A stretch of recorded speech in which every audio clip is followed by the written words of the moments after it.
எல்லாருக்கும் வணக்கம். இது உங்கள் சிவகாமி ஸ்போக்கன் இங்கிலீஷ் கிளாஸ். இன்றைக்கி 41வது நாள் கிளாஸ் பார்க்க போகிறோம். ஸோ இது வரைக்கும் நம்ம பார்த்தது என்னென்னா, ஒரு 40 நாள் கிளாஸில் டென்சஸ் பற்றி பார்த்தோம். ஒரு 12 டென்ஸ் நீங்கள் படிச்சிருப்பீங்க ஸ்கூலில். அது பேரை சொல்லாமல் நான் அந்த எல்லா டென்ஸையும் நடத்திருப்பேன். அதுக்கு அடுத்தது அதே மாதிரி ஆக்டிவ் வாய்ஸ், பேசிவ் வாய்ஸ் எல்லாமே நான் சொல்லியிருப்பேன்.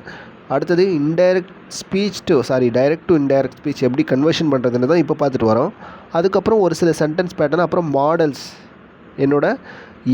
ஒருத்தவங்களோட எபிலிட்டி, எக்ஸ்ப்ரெஷன் பற்றி, ஒரு பர்மிஷன், அதை பற்றிலாம் எப்படி நான் இன்னொருத்தவங்கள்ட்ட சொல்கிறது அப்படின்ற வார்த்தைகள்லாம் என்னென்ன பயன்படுது, அதுக்கு இங்கிலீஷில் மாடல்ஸ்னு பேர், அதெல்லாம் பார்த்தோம்.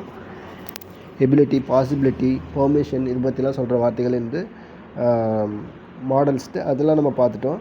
ஸோ இன்றைக்கி டைரக்ட் டு இன்டைரக்ட்லேருந்து direct speech to indirect speech கன்வர்ஷனில் இன்றைக்கி கடைசி நாள் கிளாஸ். சரிங்களா? இப்போ இந்த 4 கிளாஸ் நடத்தலைல்ல, உங்களுக்கு ஏதாவது ஒரு இது தோணுச்சா, டவுட் வந்துச்சா? டவுட் நிச்சயமாக வந்திருக்கணும். இந்த 4-5 கிளாஸ் டைரக்ட் டு இன்டைரக்ட் நடத்தியிருக்கேன். ஸோ இதில் நிச்சயமாக ஏதாவது ஒரு டவுட் வந்திருக்கணும். ஆனால் நீங்கள் இது வரைக்கும் யாரும் கேட்கவே இல்லை என்கிட்ட. ஒரு கமெண்ட்லேயாவது கேட்டிருக்கலாம்.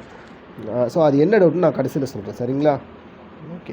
நானும் நினச்சிட்டே இருந்தேன் யாராச்சும் கேட்பீங்கன்னு சொல்லிட்டு, பட் யாரும் கேட்கல. ஸோ இருந்தாலும் நிச்சயமாக நீங்கள் இது வரைக்கும் உங்களுக்கு புரிஞ்சிருக்கோன்னு நடத்துகிறேன். இது நடத்துனது எல்லாமே நமக்கு புரிஞ்சிருக்கோன்னு நினைக்கிறேன். ஸோ இன்றைக்கி கிளாஸ்க்கு நம்ம போகலாம். இன்றைக்கி 41வது நாள் கிளாஸ். இன்றைக்கி பார்க்க போகிறது கேன், குட் அப்படின்ற 2 வார்த்தைகள் டைரக்ட் டு இன்டைரக்ட் ஸ்பீச், அதாவது டைரெக்டாக நான் ஒருத்தவங்கள்ட்ட பேசுனதை இன்டைரக்டாக அதை 3வது நபர்கிட்ட போய் சொல்லும்போது அது எப்படி வருது, அந்த சென்டென்ஸ் எப்படி அந்த சென்டென்ஸில் உள்ள வார்த்தைகள் எப்படியெல்லாம் மாறுது அப்படின்றத பற்றி தான் நம்ம பார்க்குறோம். சரிங்களா? ஸோ அந்த வகையில் இன்றைக்கி கேனும் குட்டு பற்றி பார்க்கலாம். இப்போது நம்ம வழக்கமாக சொல்கிறது தான், ஒரு 2 ஃப்ரெண்ட்ஸ் 7:30 மணிக்கு பேசிகிட்டு இருக்காங்க. அதே ஃப்ரெண்டு அந்த 2 பேரில் ஒருத்தவங்க இல்லை, நீங்கள் உங்கள் ஃப்ரெண்டோட ஒரு 7:30 மணிக்கு பேசிகிட்டு இருக்கீங்க. அப்புறம் நீங்கள் என்ட்ரு பண்ணிங்கன்னா ஒரு 9 மணிக்கு இன்னொரு ஃப்ரெண்டோட, நீங்கள் 7:30 மணிக்கு இன்னொரு ஃப்ரெண்டு கூட பேசிகிட்டு இருந்தீங்களே, அதை இன்னொரு ஃப்ரெண்டுக்கிட்ட நீங்கள் போய் சொல்ல போகிறீங்க. 9 மணிக்கு இன்னொரு ஃப்ரெண்டுக்கிட்ட போய் சொல்ல போகிறீங்க. அப்படி சொல்லும்போது என்னென்ன சேஞ்சஸ்லாம் அந்த சென்டென்ஸில் மாறுது அப்படின்னு பார்க்க சேஞ்சஸ்லாம் வருது அப்படின்னு பார்க்குறோம். சரிங்களா? இப்போ முதல் வாக்கியம் பாருங்களேன். முதல் சென்டென்ஸ் ஐ கேனாட் வாக் அப்படின்ற ஒரு சென்டென்ஸ். இந்த can, could, may, might, shall, should, அப்புறம் மஸ்ட்டு, ஹேவ் டு, இதை பற்றிலாம் நான் என்னென்னு ப்ரீஃபாக நடத்திருப்பேன். ஸோ இதை பற்றி உங்களுக்கு தெளிவான ஐடியாஸ் நிறைய இருக்குன்னு நினைக்கிறேன்.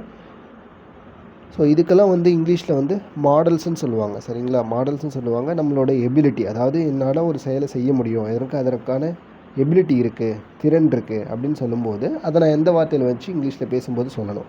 அதே மாதிரி ஒரு செயல் நடக்கிறதுக்கான பாசிபிலிட்டி இருக்குது.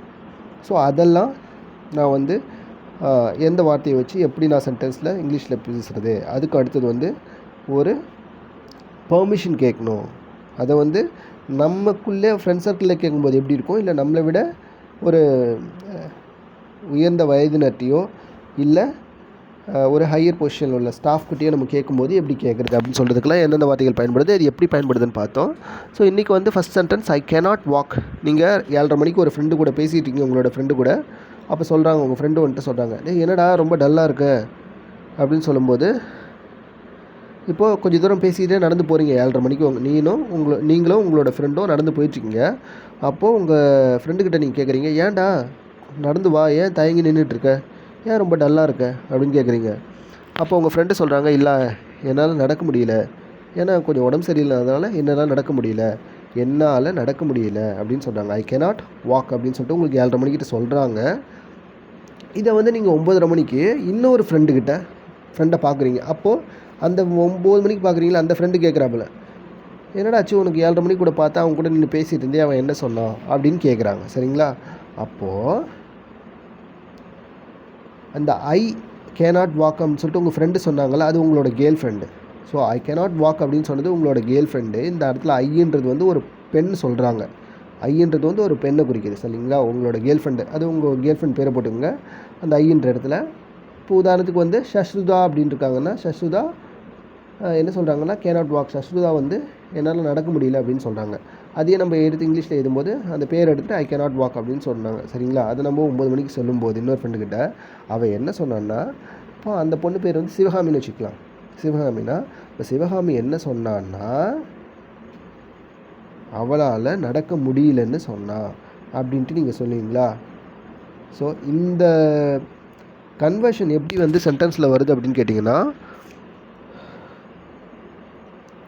7:30 மணிக்கு சொல்லும்போது ஐ கேனாட் வாக் அப்படின்னு சிவகாமி சொல்கிறாங்க. என்னால் நடக்க முடியலப்பா, அதனால தான் ரொம்ப தேங்கி நடந்து வரேன்னு சொல்கிறாங்க. இதே நீங்கள் சொல்லும்போது அவள் என்ன சொன்னான்னா, அவளால் நடக்க முடியலன்னு சொன்னான். அப்போ ஐ கேனாட் வாக் அப்படின்றது வந்து எப்படி மாறிடும்? She said that, Sivagami said that, இல்லை she said that she cannot அப்படின்றது அதோட பாஸ்ட் டென்ஸ் வெர்பு எப்படி மாறிடும்? குட் நாட்னு மாறிடும். Could not walk, she said that she could not walk, அவளால் நடக்க முடியலன்னு சொன்னான். அந்த தட்டுன்றது வந்து என்ன சொன்னான்னா அப்படின்றத மீன் பண்ணும். செட் தட், செட் தட்னா அவள் என்ன சொன்னான்னா, என்ன கூறினாள் என்றால் அப்படின்னு சொல்லுவோம்ல தமிழில். அவள் என்ன கூறினாள் என்றால், அவள் கூறியது என்னவென்றால் அதுதான் அந்த செட் தட். சரிங்களா? ஷீ குட் நாட் வாக், அவளால் நடக்க முடியலன்னு சொன்னா. சரிங்களா? ஓகே. அப்போது நான் ஆல்ரெடி உங்கள்கிட்ட சொல்லியிருக்கேன் லாஸ்ட் கிளாஸில், இதுக்கு முந்தின பார்த்த கிளாஸில் சொல்கிறச்ச என்ன சொல்லியிருந்தேன்னா, கேனாட் அப்படின்றது வந்து கேனு குட் அப்படின்றதெல்லாம் பர்மிஷன் கேட்கவும் யூஸ் ஆகும். ஒரு எபிலிட்டி உள்றது, அதாவது எனக்கு வந்து இந்த திறன் இருக்குது, அதை நான் வந்து ஒரு செயலை என்னால் செய்ய முடியும் அப்படின்ற எபிலிட்டியை சொல்லும்போது இந்த கேனு குட்டெல்லாம் யூஸ் ஆகும். அதே மாதிரி பர்மிஷன் கேட்குறப்பையும் யூஸ் ஆகும் அப்படின்னு சொன்னேன். அப்போ இந்த கேன் வந்து எதுக்கு யூஸ் ஆகும்? என்னால் ஒரு செயலை செய்ய முடியும் முடியாது அப்படின்றது. கேன்ன்றது வந்து முடியும்னும், கேனாட் அப்படின்றது வந்து ப்ரெசென்ட்டில் என்னால் ஒரு செயலை செய்ய முடியாது அப்படின்றதுக்கும் குறிக்கிறதுக்கு யூஸ் ஆகும். அதே மாதிரி குட் அப்படின்றதுக்கு பர்மிஷன் கேட்குறதுக்கு யூஸ் ஆகும். கொஞ்சம் பொலைட்டாக நான் பர்மிஷன் கேட்கணும் அப்படின்னும் போது குட் அப்படின்ற வார்த்தை யூஸ் ஆகும். சரிங்களா? ஓகே, இப்போது இது புரிஞ்சிருக்குன்னு நினைக்கிறேன். அப்போது 7:30 மணிக்கு உங்ககிட்ட சிவகாமி சொன்னது ஐ கேனாட் வாக், என்னால் நடக்க முடியல அப்படின்னு சிவகாமி சொல்லியிருப்பாங்க. அதே சிவகாமி சொன்னதை நீங்கள் வந்து இன்னொரு ஃப்ரெண்டுக்கிட்ட போய் 9:30 மணிக்கு சொல்கிறீங்க அப்படின்னா, Sivakami said that she could not walk, Sivakami என்ன சொன்னான்னா, சிவகாமி என்ன கூறினாள் என்றால் அவளால் நடக்க முடியவில்லை என்று கூறினாள் அப்படின்ற மீனிங்கில் வந்துடும். சரிங்களா? ஓகே. அப்புறம் நான் உங்கள்கிட்ட ஒரு முக்கியமான விஷயம் சொல்லணும். இந்த செட் தட்டு நம்ம செட்டு தட்டுன்னு சொல்லலாம், செட் தட் அப்படின்னு சொல்லலாம். செட் மீ அப்படின்னு சொல்லக்கூடாது, மொட்டையா செட் தட் அப்படின்னு சொல்லிக்கலாம். ஆனால் செட் மீன்னு சொல்லக்கூடாது, ஷி செட் மீ அப்படின்னு சொல்லக்கூடாது, ஹீ செட் மீ அப்படின்னு சொல்லக்கூடாது. ஹீ செட் இல்லைன்னா தட்டை எடுத்துகிட்டு இங்கே பாருங்களேன், ஃபஸ்ட்டு சென்டென்ஸ் பாருங்கள். இப்போ செட் தட்டுன்னு போட்டுக்கலாம், ஹீ செட் தட் அப்படின்னு சொல்லிக்கலாம். ஆனால் இங்கே இன்ட்டு மார்க் போட்டுக்கலாம், set me, she said me, he set me. இப்போ அதை அந்த மாதிரிலாம் சொல்லக்கூடாது. உதாரணத்துக்கு பாருங்கள், first sentence he set that he could not walk, she said that, Sivakami said that she could not walk, Sivakami என்ன சொன்னான்னா அவளால் நடக்க முடியலன்னு சொன்னான். அது ரெண்டாவது சென்டென்ஸு சிவகாமி said me அப்படின்னு வராது. அடுத்தது she said me அப்படின்னும் வராது, he said me அப்படின்னும் வராது. அப்போது he said அந்த தட்டை எடுத்துகிட்டு he said, பேச்சுவார்த்தையில் இதெல்லாம் நம்ம யூஸ் பண்ணலாம். he said he was happy, இல்லை he could not walk, he said that he could not walk, இல்லை Sivakami said she could not walk, இல்லை he said he was walk. அப்போ செட்னு மொட்டையாக சொல்லிக்கலாம், இல்லைன்னா செட் தட்டுன்னு சொல்லலாம். he said that அப்படின்னு சொல்லிக்கலாம், இல்லை he said அப்படின்னு சொல்லிக்கலாம். சரிங்களா? ஆனால் said me, said he said me, she said me அப்படின்லாம் சொல்கிறதெல்லாம் வார்த்தையில் நம்ம அந்த மாதிரி பயன்படுத்தக்கூடாது.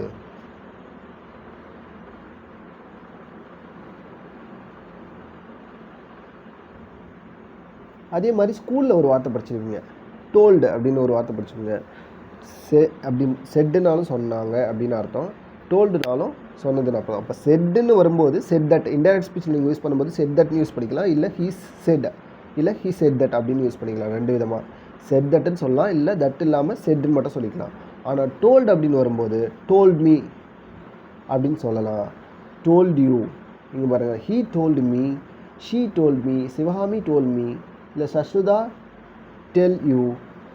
டோல்ட் யூ அப்படின்னு சொல்லிக்கலாம். சரிங்களா? ஆனால் ஹீ டோல்டு தட் அப்படின்னு சொல்லக்கூடாது. இங்கே எதெல்லாம் சொல்லக்கூடாதுன்னா, டோல்டில் he told that, she told to you. நாலாவது சென்டென்ஸ் பாருங்கள், told to you அப்படி சொல்லக்கூடாது. சரிங்களா? அப்போ told பக்கத்தில் யார் நம்மக்கிட்ட சொன்னாங்களோ அவங்க வந்துடணும். சரிங்களா? told பொறுத்த வரைக்கும் told me, told you இல்லை tell you அப்படின்னு வரலாம். சரிங்களா? அப்போ told to somebody அப்படிலாம் வரக்கூடாது. சரிங்களா? இந்த டூலாம் வரக்கூடாது. டோல்டுக்கு பக்கத்தில் டூ வச்சு வரக்கூடாது. சரிங்களா? இப்போ உதாரணத்துக்கு இந்த சென்டென்ஸ் பாருங்களேன். he told me he was happy. he told me he was happyனா அவன் சொன்னான், என்ன சொன்னான்னா அவன் ஹாப்பியாக இருக்கிறதா என்கிட்ட சொன்னான். அப்புறம் he told me that அப்படின்னு வச்சு சொல்லிக்கலாம். இந்த told பக்கத்தில் டூ போடக்கூடாது. said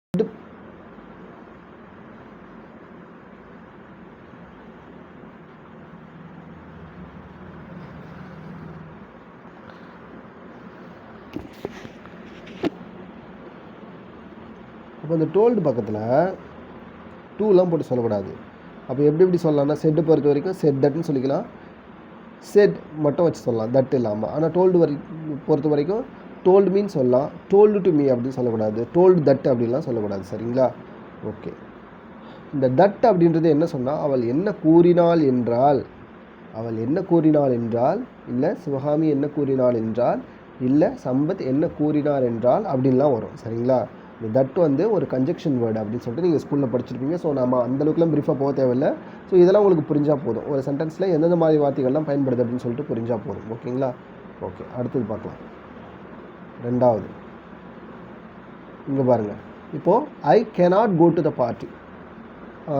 அதே 7 மணிக்கு ரெண்டாவது சென்டென்ஸ். அதே 7 மணிக்கு நீங்கள் உங்கள் ஃப்ரெண்டோட பேசிக்கிட்டீங்க. அந்த நீங்கள் பேசுகிற ஃப்ரெண்டு வந்து ஒரு பொண்ணாக இருக்கிறாங்க. அவங்க பொண்ணு பேர் வந்து அபி. இப்போ அபி என்ன சொல்கிறாங்கன்னா அவங்ககிட்ட, ஏன்ப்பா நீ அந்த பார்ட்டிக்கு போகலையா 6 மணிக்கு? அப்போ நீங்கள் பேசுகிறீங்க 7 மணிக்கு, உங்கள் திடீர்னு உங்கள் ஃப்ரெண்டை பார்க்குறீங்க, ஏன்ப்பா அபி நேற்று தான் அந்த முக்கியமான பார்ட்டி இருக்குன்னு சொன்னீங்க, அந்த பார்ட்டிக்கு நீ போகலையா அப்படின்னு கேட்கும்போது அவங்க என்ன சொல்கிறாங்க, I cannot go to the party அப்படின்னு சொல்கிறாங்க. என்னால் அந்த பார்ட்டிக்கு போக முடியல, அதுக்கான பாசிபிலிட்டி இல்லை, ஏதோ ஒரு ரீசனால் அவங்க அந்த பார்ட்டிக்கு போக முடியல. சரிங்களா? அப்போ பாசிபிலிட்டி இல்லைன்னு மீனிங் வந்துடும். இப்போ என்னால் அந்த பார்ட்டிக்கு போக முடியல அவங்க சொல்கிறது வந்து அவங்க 7:30 மணிக்கு சொல்கிறப்போ I cannot go to the party அப்படின்னு சொல்லுவாங்க. அதே வந்து நீங்கள் 9 மணிக்கு வேறொரு ஃப்ரெண்டுக்கிட்ட அபி என்ன சொன்னான்னா செட் தட்டுன்னு முன்னாடி ஒரு வார்த்தையை போட்டுக்கிறீங்க. இப்போ செட் தட்டுக்கு மேலே நம்ம டோல்டு வச்சு சொன்னோன்னா told me, told to me அப்படின்னு சொல்லக்கூடாது. ஹி டோல்ட் மீ தட் அப்படின்னு சொல்லிக்கலாம், இல்லை செட் தட் அப்படின்னு சொல்லிக்கலாம், இல்லை வெறும் செட் வச்சு சொல்லலாம். பேச்சு வழக்கில் நம்ம இப்படிலாம் பயன்படுத்துவோம். நம்ம பேசும்போது டக்குன்னு யாராவது சொல்லுவாங்களா, நிறுத்து நீ ஏன் வந்து செட் தட்டுன்னு சொல்லலை, இல்லை டோல்டு மீ தட்டுன்னு சொல்லலை அப்படிலாம் சொல்லுவாங்களா யாராவது பேசும்போது? சொல்ல மாட்டாங்க. அப்போது பேச்சு வழக்கில் நம்ம யூஸ் பண்ணிக்கலாம். ஃபஸ்ட் நம்ம பேச ஆரம்பிச்சிட்டோன்னா அதுக்கப்புறம் நம்ம ஃபுல் அண்ட் ஃபுல் கிராமட்டிக்கலாக சூப்பராக பேசிடலாம். சரிங்களா? ஃபஸ்ட் நம்ம பேசணும், அதுக்கான பேசிக்ஸ்லாம் புரிஞ்சுக்கணும். ஓகேங்களா? அப்போது சிவகாமி 7 மணிக்கு அபி சொன்னது வந்து 7:30 மணிக்கு உங்ககிட்ட அபி என்ன சொல்லியிருக்காங்கன்னா I cannot go to the party அப்படின்னு சொல்லியிருக்காங்க. அபியால் அந்த பார்ட்டிக்கு போக முடியல, என்னால் அந்த பார்ட்டிக்கு போக முடியலன்னு சொல்லியிருக்காங்க. அதே வந்து நீங்கள் 9 மணிக்கு இன்னொரு ஃப்ரெண்டை பார்த்து சொல்லும்போது அபி உங்ககிட்ட என்னடா பேசிக்கிட்டு இருந்தா அப்படின்ட்டு இன்னொரு ஃப்ரெண்டு கேட்குறான். அப்போ நீங்கள் என்ன சொல்லுவீங்க, அபி வந்து என்ன பேசிக்கிட்டு இருந்தான்னா Abhi could not go to the party, அபியால் அந்த பார்ட்டிக்கு போக முடியலன்னு அவர் சொன்னா. அப்போது Abhi said that Abhi could not go to the party, அபியால் அந்த பார்ட்டிக்கு போக முடியல, இல்லை அபி said that she could not go to the party அப்படின்னு சொல்லிக்கலாம். சரிங்களா? அப்படியே ஒன்று மறந்துடக்கூடாது. நம்ம இந்த என்ன சொன்னோம், டைரக்ட் டு இன்டைரக்ட் கன்வர்ஷன் பண்ணும்போது அவன்றது வந்து நான்றது வந்து அவன்னு மாறும், இல்லை அவள்னு மாறும், நாங்கன்றது வந்து அவங்கன்னு மாறும் அப்படின்லாம் சொன்னல. அதே மாதிரி ப்ரெசென்ட்டில் உள்ள வெர்பு வந்து பாஸ்ட்டில் உள்ள வெர்பாக மாறிடும் அப்படின்னு சொன்னேன். இங்கே பாருங்களேன், இப்போது இந்த முதல் சென்டென்ஸில் பாருங்கள், ஐ கேனாட் கோ டு த பார்ட்டின்னு இருக்குது. கேனாட் பக்கத்தில் எப்பவுமே ப்ரெசன்ஸ் வெர்பு தான் வரும். கேன் பக்கத்தில் எப்பவுமே ஒரு இந்த வேர்ச்சொல், அதாவது ரூட் வெர்பு, இந்த வெர்பு டேபிளில் முதல்ல இருக்கக்கூடிய வார்த்தை தான் வரும். கேனாட் கோன்னு இருக்குல்ல, இல்லை ஐ கேன் கோன்னு சொல்லலாம், இல்லை ஐ கேனாட் கோ அப்படின்னு சொல்லலாம். சரிங்களா? அதே வந்து இன்டைரக்ட் ஸ்பீச்சாக வரும்போது குட் நாட், கேனோட பாஸ்ட் டென்ஸ் வந்து குட். சரிங்களா? கேன் வந்து இப்போ ஒரு வார்த்தையை ப்ரெசென்ட்டில் நம்ம பேசுகிறோன்னா அதை கொஞ்சம் நேரம் கழித்து இன்னொருத்தவங்கள்ட்ட அது சொல்லும்போது அந்த கேன் வந்து இன்டைரக்ட் ஸ்பீச்சில் குட் அப்படின்னு மாறிடும். அதுக்கு பக்கத்தில் ஒரு வெர்பு இருக்குது பாருங்கள், கோ அப்படின்ற வெர்பு. குட் நாட் கோன்னு இருக்குல்ல, அந்த verb can, could, may, might, shall, should, will, would இது பக்கத்தில் வர வெர்புலாம் இன்டைரக்ட் ஸ்பீச்சில் அப்படியே தாங்க வரும், மாறாது. நீங்கள் டக்குன்னு மாற்றி இங்கே பாருங்களேன், I cannot go to the party அப்படின்ட்டு நீங்கள் உடனே இங்கே எல்லாத்தையும் மாத்திரன்னு மாற்றி ஐக்கு வந்து அபி போட்டிங்க, அபி தான் சொல்கிறாங்க 7:30 மணிக்கு. அடுத்தது வந்து கேனாட்டுக்கு வந்து குட் நாட் போட்டிங்க. கோவோட பாஸ்ட் என்னன்னு போட்டு வென்ட்டுன்னு போட்டிங்கன்னா வேலை முடிஞ்சிடுச்சு, சென்டென்ஸ் தப்பு. அப்போது I cannot go to the party அப்படின்றது 7:30 மணிக்கு சொன்னது, அதுக்கு பதிலாக நீங்கள் Abhi could not went to the party அப்படின்னு சொல்லக்கூடாது. ஏன்னா இங்கே உள்ள வெர்பை அப்படியே மாற்றக்கூடாது. எப்போவுமே can, could, may, might, shall, should, will, would இதுக்கு பக்கத்துலலாம் ப்ரெசன்டென்ஸ் வெர்பு வந்துச்சுன்னா அது அப்படியே ப்ரெசன்டென்ஸ் வெர்பு தான் வரும். அதெல்லாம் நீங்கள் போய் கை வச்சு மாற்றக்கூடாது. ஸோ அப்போது Abhi could not go to the party அப்படின்னு தான் ரைட்டு. அப்போ குட் நாட்டை கேனை வந்து குட்டாக மாற்றிட்டீங்களா, அவ்வளோதான் விட்டுருங்க. அங்கே வில்லு வந்தால் உட்டாக மாற்றிட்டீங்க, அங்கே ஷல்லு வந்தால் ஷுட்டாக மாற்றிட்டீங்க, அங்கே மே வந்தால் மைட்டாக மாற்றிட்டீங்க. ஆனால் அதுக்கு பக்கத்தில் இருக்கிற வெர்பை வந்து அங்கே கோ வந்துச்சு நான் வென்ட்டு போட்டேன், அங்கே டாக்கு வந்துச்சு நான் டாக்குடு போட்டேன் அப்படிலாம் போட்டிங்கன்னா உங்கள் ஜோலி முடிஞ்சிடும். சென்டென்ஸோட வாக்கியங்கள், சென்டென்ஸில் வரக்கூடிய வார்த்தைகள் தப்பாக போயிடும். சரிங்களா? ஓகே, இதை வந்து ஞாபகம் வச்சுக்கோங்க. சரிங்களா? அதுக்கு அடுத்தது என்னென்னா வில்லு உட்டு. வில்லு உட் அப்படின்ற வார்த்தை எங்கே பயன்படுது? நம்ம வில்லுன்றதை எப்போ பார்த்தோம்? நான் ஒரு செயலை வந்து இனிமேல் வரப்போகிற காலங்களில் நான் செய்ய போகிறேன். ஜஸ்ட் என்னடா உங்கள் ஃப்ரெண்டு கேட்குறாங்க, என்னடா நாளைக்கு ஸ்கூலுக்கு வருவியா? ஐ வில் கம் அப்படின்னு சொல்லுங்க. என்னடா நாளைக்கு அந்த பார்ட்டிக்கு போவியா? Yes I will go. அப்போ நான் போவேன். நான் ஜஸ்ட்டு ஆன்சர் மட்டும் தான், கேட்ட கேள்விக்கு ஆன்சர் போவேன். நான் கண்டிப்பாக போவேன். ஐ மஸ்ட் கோ அப்படின்னா நான் கட்டாயம் அந்த இதுக்கு போவேன்னு அர்த்தம். நான் போவே போகிற முடிவு பண்ணிட்டேன்னா I am going to the party, I am going to attend the பார்ட்டினா நான் அந்த பார்ட்டியை நிச்சயமாக அட்டன் பண்ண போகிறேன் அப்படின்னு மீனிங் வந்தோம். இல்லை I have to go to the பார்ட்டினா அந்த பார்ட்டிக்கு போகணும், எனக்கு ஒரு முக்கியமான வேலை இருக்குது, அதை நான் அட்டன் பண்ணியே ஆகணுன்ற பட்சத்தில் I have to go to the party அப்படின்னு சொல்லிக்கலாம். ஸோ அப்போ ஒரு கேள்வி தான், என்னடா நாளைக்கு பார்ட்டிக்கு போறியான்னா ஆமாம் I have to go to the பார்ட்டின்னு சொல்லலாம். இல்லை நான் முடிவே பண்ணின்னு சொல்லி I am going to attend the பார்ட்டின்னு சொல்லலாம். இல்லை நான் கண்டிப்பாக போய் அவனு சொல்லும்போது I must go to the பார்ட்டின்னு சொல்லலாம்.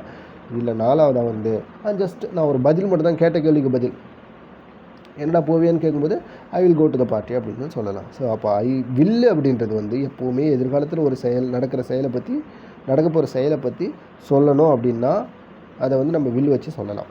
ஸோ அப்போ வில்லு வந்துச்சுனாவே எதிர்காலத்தில் இனிமேல் வரப்போகிற காலங்களில் நீங்கள் உடனே எதிர்காலம்னோடனே டக்குன்னு அடுத்த மாதம், நாளைக்கு, டக்குன்னு என்ன சொல்லுவீங்க, நாளைக்கு அப்படின்னு ஆரம்பிப்பீங்க.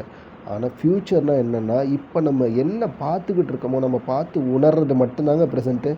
இப்போ இதுக்கப்புறம் 2 நிமிஷம் கழித்து நடக்க போகிறது அப்படியே ஃப்யூச்சர். இப்போ பாருங்களேன், after 2 minutes I will go to the party. After 2 மினிட்ஸுக்கு அப்புறம் நான் அந்த பார்ட்டிக்கு போவேன். அப்புறம் 2 நிமிஷத்துக்கு அப்புறமா after 1 minute I go to the party. இப்போ 1 நிமிஷம் கழிச்சு நான் பார்ட்டிக்கு போயிடுவேன் உடனே. After 1 minute I go to attend the exam. இப்போ 1 நிமிஷம் கழிச்சு நான் எக்ஸாம் அட்டன் பண்ண போகிறேன். அப்போது ஒரு நிமிடம், ஒரு 2-3 நொடிக்கு அப்புறம் இனிமேல் வரப்போகிறது எல்லாமே ஃப்யூச்சர் தாங்க. அப்போ ப்ரெசண்ட்டுனா என்னென்னா இப்போ நம்ம என்ன பார்த்து உணர்ந்துக்கிட்டு இருக்கோமோ அது மட்டும்தான் ப்ரெசண்ட்டு. இதுக்கு முன்னாடி 1 நாளைக்கும் முன்னாடி நடந்து முடிஞ்சது எல்லாமே நீங்கள் இப்போது மணி எத்தனை ஆகுது? இப்போது 9:15 ஆகுது. 9:15 9:14 நடந்தாலும் அது பாஸ்ட்டு.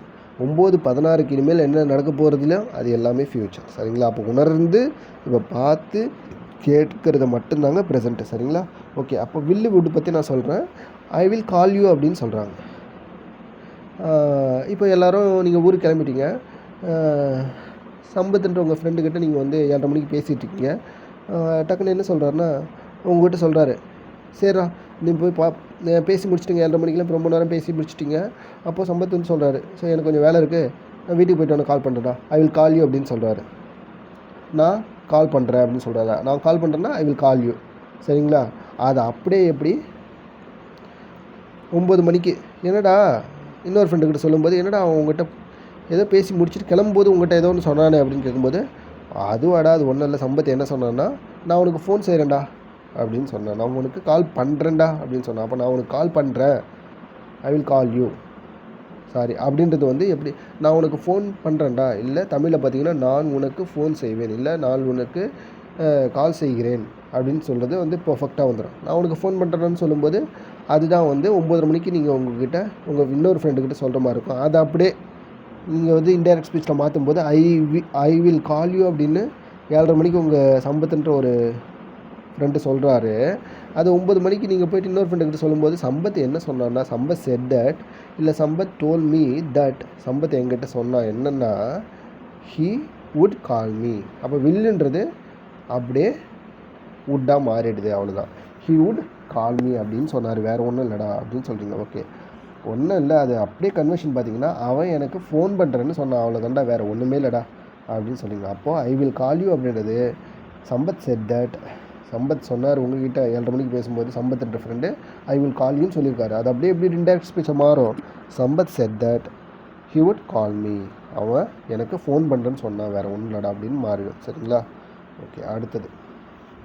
ஓகே, அவ்வளோதாங்க. இப்போ நம்ம பார்க்குறது எல்லாமே ரொம்ப ரொம்ப முக்கியம், உங்களுக்கு புரிஞ்சிருக்குன்னு நினைக்கிறேன். அதே மாதிரி இப்போ நம்ம அந்த ஓவர்வியூ ஃபுல்லாக பார்த்துடலாம். இது வரைக்கும் என்ன பார்த்துருக்கோம் ஒரு 5 கிளாஸில் அப்படின்றது. இப்போ ஆமி ஈஸ் ஆர், அதுக்கு பக்கத்தில் வெர்போட ஐஎன்ஜி சேர்ந்து வர வார்த்தைகள் அப்படி வந்துச்சுன்னா அது வந்து டைரக்ட் ஸ்பீச்சில் வந்துச்சுன்னா அது வந்து இன்டெரக்டில் எப்படி மாறும், ஆமி ஈஸ் ஆர் எல்லாமே வாஸ் வேறுன்னு மாறிடும், அதாவது சப்ஜெக்ட்டுக்கு ஏற்ற மாதிரி. சரிங்களா? ஹி வாஸ் இட் வாஸ்ன்னு வரும், I was he was she was it வாஸ்ன்னு வரும், இல்லை I were we were he were I were we were they were அப்படின்னு வந்துடும். சரிங்களா? அப்போ ஆமி இஸ் ஆர் அதோட வெர்பு பக்கத்தில் ஐஎன்ஜி அப்படின்ற வார்த்தைகள் வந்துச்சுன்னா அது வந்து வாசு வேறு, வாசு இல்லைன்னா வேறு, அது பக்கத்தில் வெர்பு கூட ஐஎன்ஜி சேர்ந்து வர வார்த்தைகளாக மாறிடும். அதேமாதிரி ரெண்டாவது என்னென்னா ஹேவ் ஹேஸ் பக்கத்தில் ஒரு பாஸ்ட் பார்ட்டிசிபிள் வர வார்த்தைகள் வந்து நீங்கள் 7:30 மணிக்கு நான் சொன்னேன்ல அந்த மாதிரி முன்னாடி ஒரு ஃப்ரெண்டுக்கிட்ட பேசிக்கிட்டு அதை போய் இன்னொரு ஃப்ரெண்டுக்கிட்ட வேறு இடத்துல சொல்லும்போது அந்த பாஸ்ட் பார்ட்டிசிபிள் வந்து அப்படியே எப்படி மாறும், ஹேவ் ஹேஸ்ன்றது ஹேடாக மாறிடும், அந்த பாஸ்ட் பார்ட்டிசிபிள் அப்படியே வரும். இங்கே பாருங்கள், பாஸ்ட் பார்ட்டிசிபிளாக என்ன, கோ வென்ட் கான் அப்படின்னு 3. இப்போ வெர்பு டேபிளில் வந்து நீங்கள் இந்த வெர்பு டேபிள் பார்த்துருப்பீங்க, கோ வென்ட் கானு, டாக்குடு, ஸ்போக்கன் அப்படிலாம் படிச்சிருப்பீங்களா. அப்போ முதல்ல இருக்கிறது தான் ப்ரெசன்ட் டென்ஸ் வெர்பு, ரெண்டாவது வந்து பாஸ்ட் டென்ஸ். முதல்ல இருக்கிறது வந்து இப்போ நடக்கிற செயலை பற்றி சொல்லக்கூடிய வார்த்தை, ரெண்டாவது வந்து ஏற்கனவே நடந்து முடிஞ்சதை பற்றி செய்யக்கூடிய வார்த்தை. இந்த மூணாவது பாஸ்ட் பார்ட்டிசிபிள் அப்படின்றது ஏற்கனவே கடந்த காலத்தில் ஒரு செயல் ஆரம்பித்து அது நிகழ்காலத்தில் இது வரைக்கும் ப்ரெசென்ட் கூட வந்துக்கிட்டே இருந்துச்சுன்னா அந்த மாதிரி சென்டென்ஸ்லாம் சொல்லக்கூடிய வார்த்தைகளாக இந்த கான் வந்து வரும். சரிங்களா? பாஸ்ட் பார்ட்டிசிபிள் வரும். அதுதான் இப்போ ஹேவ் ஹேஸ் கூட பாஸ்ட் பார்ட்டிசிபிள் வந்து அது இன்டைரக்ட் ஸ்பீச்சில் ஹேடு போட்டு பாஸ்ட் பார்ட்டிசிபிளாக மாற்றிடணும். ஓகே, அதுக்கு அடுத்தது அதே மாதிரி டூ டஸ் கூட வெர்பு பக்கத்தில் வெர்பு ப்ரெசென்ட் டென்ஸ் வெர்பு வரும்போது அங்கே அது எப்படி இன்டைரக்ட் ஸ்பீச்சில் மாறும், டிட்டோட பக்கத்தில் ப்ரெசென்ட் டென்ஸ் வெர்பு வர மாதிரி மாறிடும். ஓகேங்களா? உதாரணத்துக்கு பாருங்கள், எனக்கு வந்து பிஸ்கட்ஸே பிடிக்காது அப்படின்றப்போ ஐ டோன்ட் லைக் பிஸ்கட்ஸ் அப்படின்னு டைரக்ட் ஸ்பீச்சில் நீங்கள் ஒரு ஃப்ரெண்டுக்கிட்ட 7:30 மணிக்கு சொல்கிறீங்க. நான் சொல்கிறேன், உனக்கு பிஸ்கட் பிடிக்க மாட்டா அப்படின்னு கேட்குறான். சே எனக்கு பிஸ்கெட்டே சுத்தமாக பிடிக்காது, ஐ டோன்ட் லைக் பிஸ்கட்ஸ்னால் ஏன்னா சாப்பிட்டதுக்கப்புறம் பல்லில் போய் மாட்டிக்கும், அதனாலே பூச்சி பல் வரும். ஸோ அதனாலே எனக்கு பிஸ்கட்டே பிடிக்காது சுத்தமாக அப்படின்னு சொல்கிறேன், ஐ டோன்ட் லைக் பிஸ்கெட்ஸ். அப்புறம் அது எப்படி இன்னும் இன்டைரக்டில் சொல்லும்போது he said that he did not like biscuits அப்படின்னு சொல்லுவோம். சரிங்களா? அப்போ does not, do not அப்படின்றதுலாம் did not அப்படின்னு மாறிடும். do does எல்லாம் வந்து didன்னு மாறிடும். சரிங்களா? இன்டைரக்ட் ஸ்பீச்சில். ஓகே, புரியுதா? feel, look, எப்பா எனக்கு ரொம்ப பசியாக இருக்குடா அப்படின்னு சொல்லும்போதெல்லாம் ஐ ஃபீல் ஹங்க்ரி அப்படின்னு சொல்லிட்டு உங்கள் ஃப்ரெண்டு சொல்கிறாரு. ரொம்ப நேரமாக பேசிக்கிட்டு இருக்கோம், 7:30 மணிக்கு நீங்கள் ஒரு ஃப்ரெண்டுக்கிட்ட பேசிகிட்டு இருக்கீங்க. அப்போ சொல்கிறான், ரொம்ப நேரமாக பேசிகிட்டு இருக்கேன், எனக்கு பசி இருக்குதுடா, மணி 7 ஆயிடுச்சு, நான் போய் சாப்பிட போகிறேன்னு சொன்னால் ரொம்ப பசியாக இருக்குது அப்படின்னு சொல்லும்போது ஐ ஃபீல் ஹங்க்ரி. அது அப்படியே இன்டைரக்ட் ஸ்பீச்சில் எப்படி மாறும், அவன் என்ன சொன்னான்னா அவனுக்கு ரொம்ப பசியாக இருக்குன்னு சொன்னான், he said that he felt hungry. சரிங்களா? அதே மாதிரி லுக் வந்து எப்படி மாறிடும்னா லுக்டுன்னு மாறிடும். சரிங்களா? அப்போது இது வரைக்கும் நம்ம என்ன முடிச்சிருக்கோம்னா ஒரு டைரக்ட்லேருந்து இன்டைரக்ட் ஸ்பீச் வந்து கன்வர்ஷன் பண்ணும்போது டைப் 1 கிளாஸ் மட்டும் எல்லாமே முடிச்சிட்டோம். டைப் 1 நான் இந்த கிளாஸ் ஆரம்பிக்கும் போது சொன்னேன்ல, இது வரைக்கும் நீங்கள் ஒரு டவுட் கேட்கணும் ஆனால் நீங்கள் கேட்கவே இல்லைன்னு சொன்னேன்ல, ஒரு 5 நிமிஷம் இந்த எக்ஸசைஸ் நான் சொல்லிவிட்டு அதுக்கப்புறம் அது என்னன்னு சொல்கிறேன். சரிங்களா? ஓகே, இப்போ இங்கே பாருங்களேன், இது உங்களுக்கான எக்ஸசைஸ். சரிங்களா? இது உங்களுக்கான எக்ஸசைஸ். இது என்னன்னு பார்த்தீங்கன்னா இதை நீங்கள் வந்து மாற்றி எனக்கு கமெண்ட்டில் போஸ்ட் பண்ணுங்கள். ஏங்க சூப்பருங்க, நேற்று வந்து இன்றைக்கி வந்து ஒருத்தவங்க வந்து நிறைய வந்து நம்ம கமெண்ட்ஸில் வந்து அந்த நான் எக்ஸசைஸ் ஏற்கனவே லாஸ்ட் கிளாஸில் கொடுத்ததை வந்து மாற்றி போட்டுருங்க, சூப்பர் எக்ஸலண்ட்டு. நீங்கள் நிச்சயமாக அந்த மாதிரி ஆர்வம் இருக்கவங்க நிச்சயமாக நீங்கள் வந்து உங்களோட எண்ண ஓட்டம்லாம் அதுலேயே இருக்குங்க, அந்த இங்கிலீஷ் பேசணும் அப்படின்னு சொல்லிட்டு நிச்சயமாக நீங்கள் வந்து விரைவில் ஆண்டவனோட அருளோட நீங்கள் சூப்பராக இங்கிலீஷ் பேசணுங்க. நான் அது கூட சப்போர்ட் பண்ணுறேன். சரிங்களா? ரொம்ப நன்றிங்க. நான் அதை வந்து உங்களுக்கு இதெல்லாம் கரெக்டாக அதில் ஏதாவது மிஸ்டேக் இருந்துச்சுன்னா நான் வந்து கரெக்ஷன் பண்ணி போகிறேன். சூப்பருங்க, நீங்கள் வேறு லெவல், சூப்பர். இப்போ இன்றைக்கான எக்ஸசைஸ் என்னென்னு பார்த்தீங்கன்னா, ஐ ஹாவ் டு கோ. நான் ஒரு வேலையை ஐ ஹாவ் டு கோ அப்படின்னு ஒரு வார்த்தை இருக்குது. அதை நீங்கள் எப்படி இன்டைரக்டில் மாற்றுவீங்க? இப்போது 7:30 மணிக்கு நீங்கள் ஒரு ஃப்ரெண்டு கூட பேசுவீங்க. அந்த ஃப்ரெண்டு சொல்கிறாப்புல ஐ ஹாவ் டு கோ அப்படின்னு சொல்கிறான். அந்த வார்த்தை ஐ ஹாவ் டு கோனா நான் ஒரு இடத்துக்கு போய் ஆகணும்டா அப்படின்னு சொல்கிறான். நான் அங்கே போய் ஆகணும். இது ஐ ஹாவ் டு வந்தாலே நான் அந்த வேலையை செஞ்சாகணும் அப்படின்ற மாதிரி கண்டிஷன் வரும். அந்த வார்த்தையை வந்து இன்டைரக்ட் ஸ்பீச்சில் எப்படி வரும்? அதே மாதிரி ஐ ஹாவ் லாஸ்ட் இட் அப்படின்னு ஒரு வார்த்தை இருக்குது. நல்ல இந்த சென்டென்ஸை புரிஞ்சுக்கணுங்க. இப்போது அந்த ஐ ஹாவ் லாஸ்ட்னா ஐயோ நான் அதை தொலைச்சிட்டேன் அப்படின்னு ஒரு வார்த்தை உங்கள் ஃப்ரெண்டுக்கிட்ட 7:30 மணிக்கு சொல்கிறீங்க. அது 9 மணிக்கு உள்ள ஃப்ரெண்டுக்கிட்ட சொல்லும்போது அவன் என்னடா சொன்னான் அப்படின்னு கேட்கும்போது அவன் என்ன சொன்னான்னா அவன் அதை தொலைச்சிட்டேன்னு சொன்னான். சரிங்களா? அதை எப்படி நீங்கள் இன்டைரக்ட் ஸ்பீச்சில் மாற்றுவீங்க? அடுத்தது வி வில் பி ஹோம் அப்படின்னு ஒரு நாளைக்கு நாங்கள் வீட்டில் இருப்போம்டா, வி வில் பி ஹோம் அப்படின்னு சொல்கிறான். வி வில் பி ஹோம் சொல்கிறான். அது வந்து இன்டைரக்ட் ஸ்பீச்சில் எப்படி வரும் அப்படின்னு நீங்கள் சொல்லுங்கள். அதே மாதிரி I have just come back here. இப்போ தான் நீ எப்படா வந்த அப்படின்னு கேட்குறாங்க.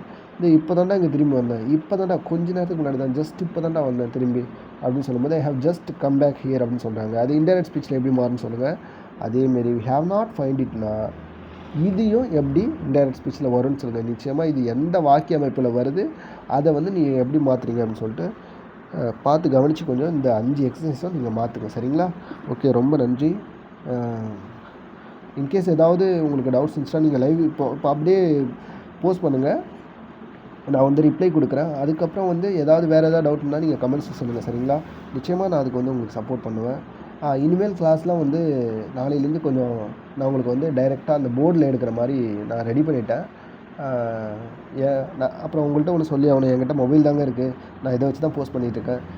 எதுவும் தப்பாக நினச்சிக்காதீங்க. இன்னும் நமக்கு அந்தளவுக்குலாம் ஒரு சோர்ஸ்லாம் பெருசாக இல்லை. இன்னும் என்கிட்ட இருக்கிறத வச்சு சொல்லியிருக்கேன். சரிங்களா? இனிமேல் வர கிளாஸில் நான் உங்களுக்கு வந்து போர்டில் நடத்தி அப்படியே டைரெக்டாக பார்க்குற மாதிரி சொல்கிறேன். சரிங்களா? Okay, bye, take care, we will meet tomorrow. By.